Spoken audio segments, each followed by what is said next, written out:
Graça e paz, amigas, tudo bem com vocês? Já há 2 meses que nós estamos separadas, mas estamos separadas fisicamente, mas estamos no mesmo espírito, né? E hoje seria a nossa reunião de mulheres, né? Vai ser a nossa reunião de mulheres, um modo diferente, mas vai acontecer. E nós estamos falando sobre o cuidando do nosso jardim. E hoje nós vamos falar sobre filhos, que é um jardim que o Senhor nos colocou nas nossas mãos para que nós possamos cuidar. Em Provérbios 22:6, diz assim: instrua a criança no caminho que ela deve andar e mais tarde ela não vai se esquecer disso. E nós temos várias fases, né, com nossos filhos. A primeira fase é quando eles nascem. Depende totalmente de nós, para tudo, para alimentação, para dormir, para tomar banho, para tudo. E é tão gostoso essa fase, pegamos no colo, colocamos a roupa que nós queremos, né, sem reclamar, mas é uma fase muito boa. E vem a segunda fase, a fase da criança, onde que ela já começa a andar, já começa a falar, já entende muito bem, né? E é nessa fase que nós precisamos controlar. E controlar o que significa isso? É mostrar, é estabelecer limites, valores e embutir a palavra de Deus. É em todo tempo, é de dia, de noite, diz a palavra. Em todo tempo você falando da palavra de Deus, ensinando, lendo a Bíblia, contando histórias, porque eles têm uma facilidade muito grande de aprender nessa fase. Eles pegam logo, eles são muito espertos e muito inteligentes. Eu vejo aqui pelos meus netinhos, qualquer coisa que você ensina, logo eles aprendem. Então é uma fase que nós precisamos estar falando da palavra de Deus, ensinando a palavra de Deus.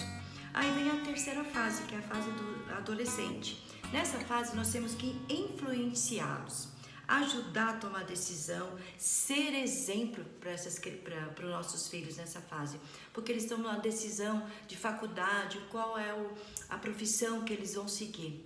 E tem a fase adulta, que eles já estão formados, já estão se preparando para casar, já tem o seu emprego, tudo, mas mesmo assim, em todas essas fases, nós somos muito importantes para eles, na oração, no conselhamento, nas atitudes. Às vezes não é de muito você falar que eles vão aprender, mas assim, nas suas atitudes, eles vão observar isso, qual é a sua atitude diante de certos problemas. E você pode estar pensando, mas e quando eu não tenho meu marido para ajudar na educação, na implantação da palavra de Deus? Nós temos um testemunho na Bíblia que é de Timóteo.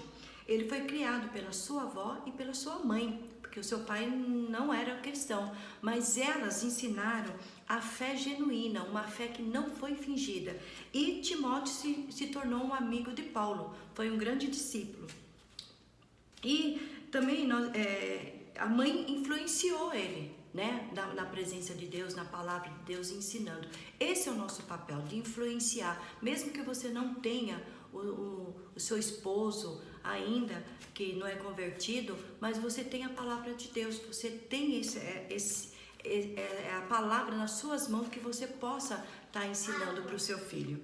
E eles casam, têm os filhos, né? Aí você fala, bom, terminou o meu trabalho, não preciso mais, já estou tranquila. Não, aí você ainda tem muito mais para orar, porque ele está formando uma nova família, ele está trazendo os filhos deles, que serão os netos, e cabe a nós, avós, orar todos os dias pelos nossos netos, para que eles tenham temor de Deus no coração e nunca se esqueçam disso.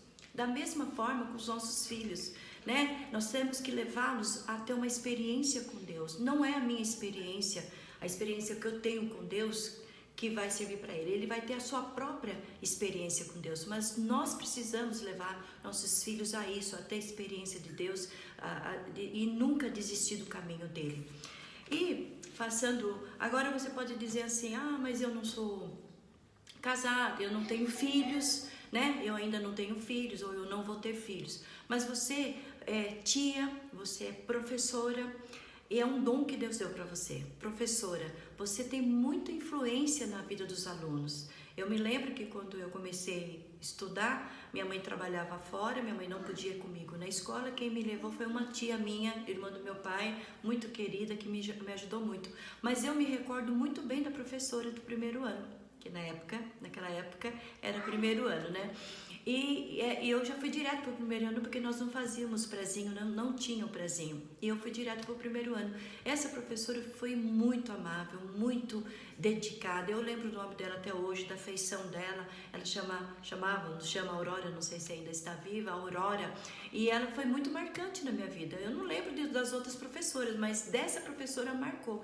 Então, você pode marcar a vida de um aluno. Você pode influenciá-lo a seguir uma carreira, a educar, a dar conselhos, sabe? Tem alunos que se apegam à professora, né? Porque a professora é dedicada. Então, Deus te deu esse dom, né? De ensino. Então, você pode fazer isso, pegar esse jardim que o Senhor colocou nas suas mãos e fazer um grande jardim com várias flores que vão florescer, vão ser pastores, vão ser médicos, várias profissões aí. Eu ouço muito a doutora Edmeia, e ela cuida muito de crianças lá no Morro da Dona Marta.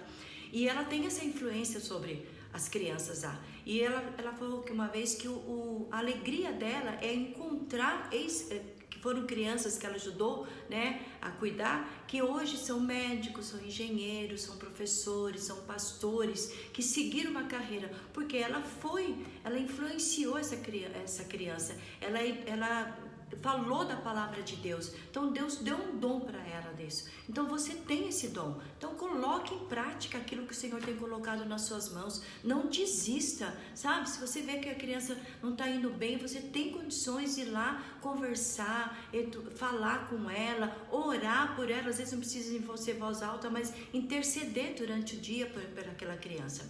E falando em mães, né? Nós também erramos. Então nós ganhamos, não sei se vocês lembram, na primeira reunião de mulheres intercessoras que nós tivemos em Mauá, a Marta nos presenteou com uns vasinhos de flores. E eu trouxe para casa, coloquei na minha cozinha, deixei lá. Depois de muito tempo, eu passava por ele e percebia que ele estava precisando de água. E as flores já estavam morrendo. Mas eu passava e falava, mas agora não tem tempo, depois eu faço isso. Aí eu voltava, olhava pro vasinho novamente, via que ele estava precisando, mas falava, não, agora não, mais tarde eu faço. E foi passando. Aí um dia eu passei por ele e resolvi voltar, porque ele estava muito sequinho. Aí eu peguei, molhei, tirei as folhas secas, né, que tinha, coloquei água, coloquei novamente no mesmo lugar. Quando eu voltei, daí uns 2 dias eu passei, eu vi que ele estava florescendo. As flores secas já tinham saído, porque eu tirei, e as novas estavam crescendo. E o que o Senhor me levou a isso? Que muitas das vezes, querida, nós erramos com nossos filhos. Às vezes a gente vê que ele está com a folhinha seca, que a florzinha está murchando, e a gente, agora eu não tenho tempo de conversar, agora eu não tenho tempo de falar, e vão fazer meus afazeres.